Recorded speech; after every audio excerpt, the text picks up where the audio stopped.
Vous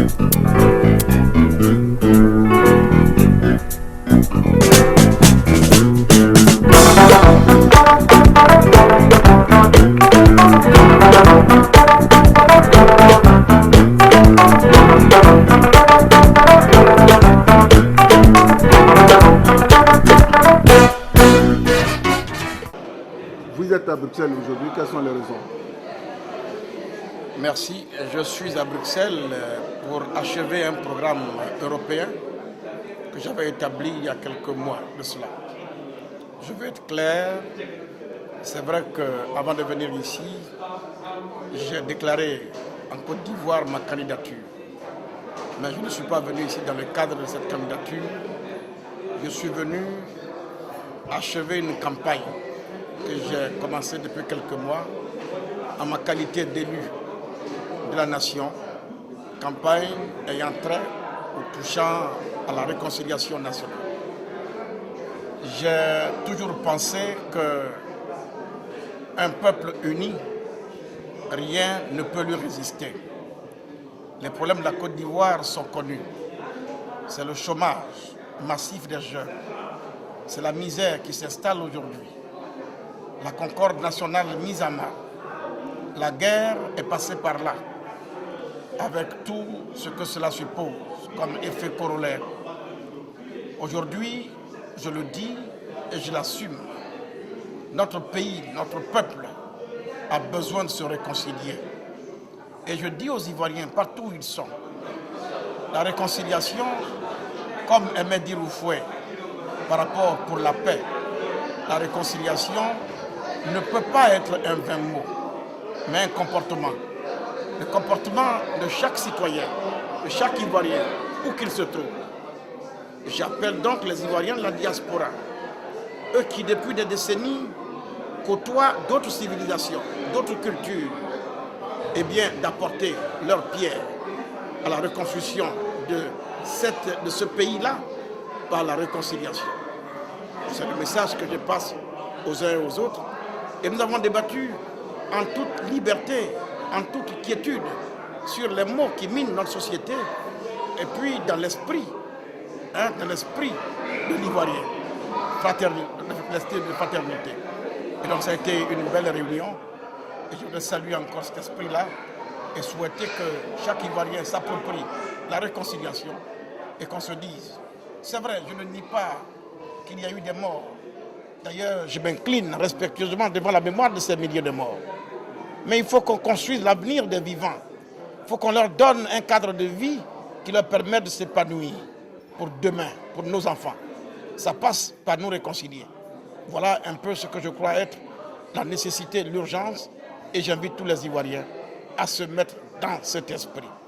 À ceux qui ont connu des morts, qui ont eu des morts dans leur rang, évidemment, c'est celui qui a connu des torts qui pardonne.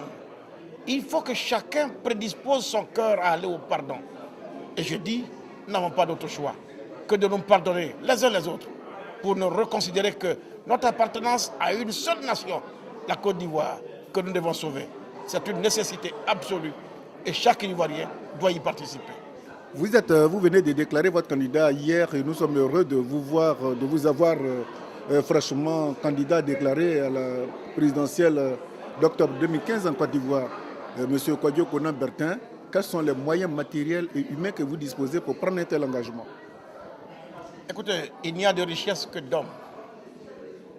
Et croyez-moi, une candidature, c'est l'aboutissement d'un long processus savamment orchestré.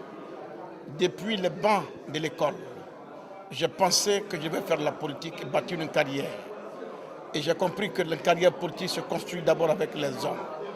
S'il n'y a de richesse que d'hommes, alors je peux vous dire que je suis riche. Parce que les hommes compétents, valables, de tout genre, eh bien, j'en dispose dans mon équipe. C'est ensemble que nous réfléchissons depuis de longues années sur notre pays, son avenir, son présent, par rapport au passé que nous connaissons de ce pays, son présent et son avenir. Et aujourd'hui, je me sens les aptitudes, les capacités. Après avoir œuvré pendant des décennies dans le premier, le plus vieux parti de Côte d'Ivoire, qui est le PDCI RDA, car croyez-moi, Oufou disait une chose, s'il y a une école qui ne décerne pas de diplôme, mais qui est la meilleure des écoles, c'est l'école de la vie. J'ai côtoyé mes aînés du PDCI depuis des décennies. Auprès d'eux, j'ai appris à connaître l'homme et à connaître le peuple de Côte d'Ivoire. Je connais ses aspirations profondes. Et aujourd'hui, j'estime que nous pouvons apporter à ce peuple et surtout à notre pays en retour ce qu'il nous a donné. Nous sommes prêts, les richesses en termes humains, nous en disposons. Pour le reste, c'est une question d'idées, de programmes, de projets et des projets à vendre aux Ivoiriens, à leur proposer. Nous en avons également. Il appartiendra à ce peuple souverain, aujourd'hui mature, de savoir ce qui est bon pour lui. Et je crois leur proposer un projet qu'ils accepteront. S'ils acceptent, nul doute que nous serons présidents au soir donc de ce dimanche du mois, de ce dernier dimanche du mois d'octobre 2015. La toute dernière question, vous êtes candidat et votre parti, le PDCI, RDA, ne semble pas du tout présenter de candidat. Vous vous abstinez. Et si vous n'avez pas la caution de votre parti, irez-vous en candidature libre ou bien vous allez encore mener un combat pour rehausser, galvauder, enfin, réagardir, réorganiser votre parti? C'est absurde. C'est vraiment absurde qu'un candidat refuse de participer à une élection présidentielle. Parce que la bataille présidentielle, c'est la mère de toutes les batailles en politique.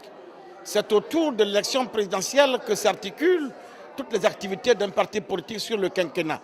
Pendant les 5 ans, tout ce que nous dépensons en énergie, en temps, en argent, en matériel, tout ça est fait justement pour ce seul jour des élections qui arrivent.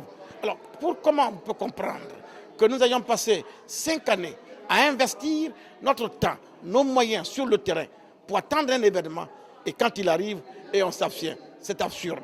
Le PDCI RDA ne peut pas ne pas avoir de candidat. Et si par extraordinaire, il arrive qu'une minorité réussisse à imposer cela avec ou sans le PDCI RDA, croyez-moi, nous sommes prêts à aller face aux Ivoiriens. Et dans tous les cas, je vous donne un exemple simple. Nous sommes à peu près 90 députés à l'Assemblée. Mais en réalité, il y a maximum 40 ou 50 qui ont été élus sous la bannière du PDCI. Les autres étaient indépendants.